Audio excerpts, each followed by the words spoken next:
Modern relationships make potential feel emotionally addictive. It's a subtle, insidious pull that keeps us tethered to what could be rather than what is. It's a silent agreement we make with ourselves, often without realizing it, to prioritize a future fantasy over present reality. Because sometimes the version of a person you imagine, the one you piece together from fleeting glimpses of their best self or from promises whispered in moments of vulnerability, feels stronger, more vibrant, and more real than the person they consistently show you. This imagined version is often a collage of their peak moments, your deepest desires, and the person you believe they are capable of becoming. Think about it. You meet someone and they have these incredible qualities. Maybe they're brilliant, charming, or deeply empathetic on occasion. They might have a magnetic personality that draws you in, or a vulnerability that makes you feel uniquely connected. But then, there are days, weeks even, where those qualities are nowhere to be found. They might be distant, unresponsive, or even unkind. Yet, you hold on to those small moments, small changes, small signs of hope. You remember that one time they were incredibly supportive when you were down, or that heartfelt apology after a fight, or that grand gesture that made your heart flutter. These moments become anchors, pulling you back to the imagined potential, even when the current is clearly pushing you away. And slowly, almost imperceptibly, you stop loving who they are. You start loving who they could become. You invest in the blueprint, not the building. You fall for the idea of them, the perfected future version, rather than the flawed, inconsistent reality. This isn't just about romantic partners. It can happen with friends, family, or even professional relationships.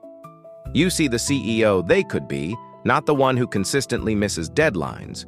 You see the supportive friend they could be, not the one who always cancels last minute.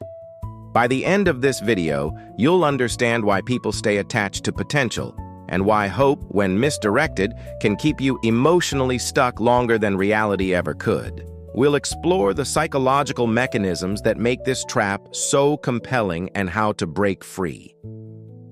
Because this usually starts with inconsistency. Imagine Sarah, who's dating Mark. Some days Mark is attentive, plans thoughtful dates, and makes her feel like the most important person in the world. Other days, he feels distant, takes hours to reply to texts, cancels plans last minute with vague excuses, or becomes completely absorbed in his own world, leaving Sarah feeling ignored and confused. Or consider David, whose partner, Emily, can make him feel deeply understood and cherished in one conversation, offering profound insights and emotional intimacy, only to become emotionally unavailable and dismissive in the next, shutting down any attempt at connection. And your mind, naturally, locks onto the version that felt good, not because it happens often, but because it felt meaningful. It felt like a glimpse of what you truly desire, a promise of what could be. This is a cognitive bias at play, where our brains give more weight to intense positive experiences, making them seem more frequent or representative than they actually are. That's the trap. Potential creates hope, and hope is powerful. It's a fundamental human drive, essential for survival and progress. But in relationships, this hope can become a double-edged sword, because once you believe someone could become the person you need, you stop judging the relationship by consistency. You stop evaluating their actions based on a steady pattern of behavior or the overall emotional climate they create. Instead, you start judging it by possibility. You see every small effort, every fleeting moment of connection as proof that your belief in their potential is justified. You become a detective, searching for clues that confirm your hopeful narrative, even if the evidence for inconsistency is overwhelming. You might interpret a single kind word after a week of silence as a sign of their true feelings, rather than an isolated incident. You might overlook a pattern of broken promises because you're focused on the potential for them to keep the next one. As philosopher Friedrich Nietzsche, known for his work on human psychology and self-deception, profoundly said, "Hope in reality is the worst of all evils because it prolongs the torments of man." In the context of relationships, this means that clinging to potential can prolong your emotional suffering, keeping you in situations that are not serving you, delaying your ability to find genuine fulfillment, because potential feels incredibly convincing. You tell yourself, "They're trying. They just need time. They'll change eventually." You rationalize their behavior, making excuses for their shortcomings, always focusing on the when rather than the now. You might say, "He's just stressed with work. He'll be more present once this project is over." Or, "She had a tough childhood. She just needs more time to open up." These narratives, while sometimes containing a kernel of truth, become a shield against the uncomfortable reality of their current behavior. You become their advocate, even when they aren't advocating for you.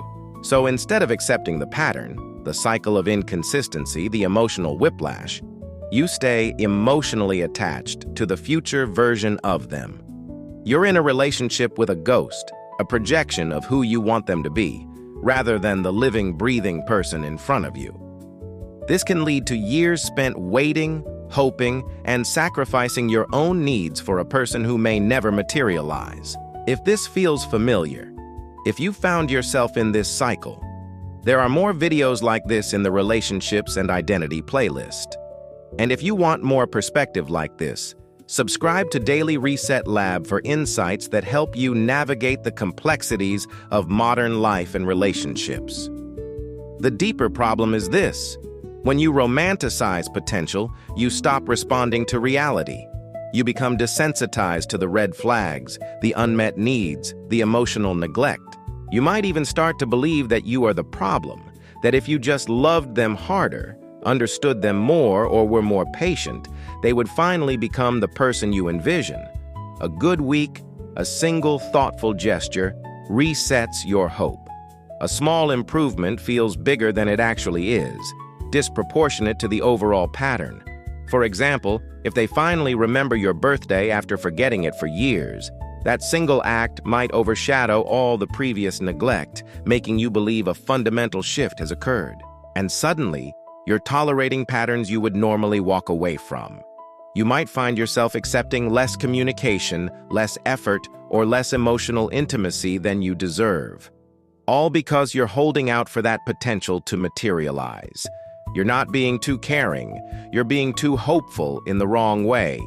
You might cancel plans with friends to be available for them, only for them to be unavailable.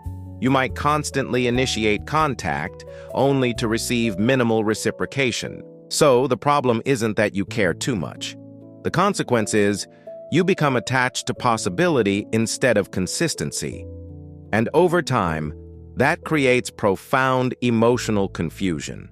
You lose touch with your own needs and boundaries, and your self-worth can become intertwined with their potential to change, because you stop asking, who are they consistently? What is their actual day-to-day behavior telling me? Are they reliable? Are they kind? Do they show up for me? And start asking, who could they become? What might they be capable of if everything aligned perfectly? If they got that promotion, went to therapy, or finally healed from their past? This shift in focus keeps you perpetually waiting, perpetually hoping, and perpetually unfulfilled. The pain isn't always losing them. Sometimes it's realizing you stayed loyal to a version of them that never truly existed. It's the heartbreak of waking up to the fact that you invested your time, energy, and emotions into a fantasy, a mirage of potential that never became real. It's the profound disappointment of recognizing that the person you were fighting for was a figment of your imagination, not the person standing before you. A small yet powerful shift you can try is this. The next time you find yourself defending someone's potential or making excuses for their inconsistency, pause and ask yourself, how consistently do they actually show this in reality? Be honest with yourself. Look at their actions, not their words or your hopes. Track their behavior over time, not just in isolated incidents. Because occasional effort and consistent behavior are not the same thing. One is a fleeting moment. The other is a reliable pattern. Choosing to value consistency over possibility is choosing to value your own emotional well-being and reality over a potentially endless cycle of hope and disappointment. It's about honoring your present self and your needs, rather than sacrificing them for a hypothetical future. If this made you reflect, and you're ready to explore this further, watch. Why You Can't Let Go After a Breakup. It delves into the psychological reasons behind attachment and offers strategies for moving forward, helping you to distinguish between genuine connection and the allure of potential.